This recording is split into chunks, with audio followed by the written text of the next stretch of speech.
আপনি কি জানেন, একদিন আমার ছোট ভাই গলা ফাটিয়ে শীতকালে রচনা পড়ছে। পৌষ ও মাঘ এই 2 মাস মিলে শীতকাল। এই সময় যুবক ছেলেদের একা একা থাকতে অনেক কষ্ট হয়। আব্বা পাশে বসে পেপার পড়ছিল।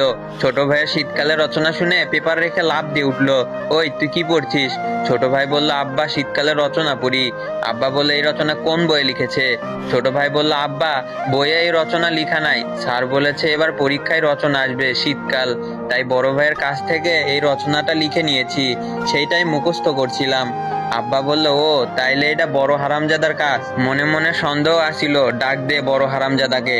আমি তখন বাথরুমে বসে সিগারেট খাচ্ছি, এমন সময় ছোট ভাইয়ের ডাক। তাহমিদ ভাই, আব্বা ডাকে, অবস্থা বিশেষ ভালো না, তাড়াতাড়ি আসো। আমি তাড়াতাড়ি সিগারেট বাথরুমে ফেলে দিয়ে মুখের সিগারেটের গন্ধ দূর করতে টুথপেস্ট খুঁজতে লাগলাম। তখনই মনে হলো টুথপেস্ট আগের দিন শেষ হয়েছে, তাই শ্যাম্পুর বোতল থেকে একটু শ্যাম্পু নিয়ে মুখের মধ্যে চালান করে দিলাম। ওরে আল্লাহ!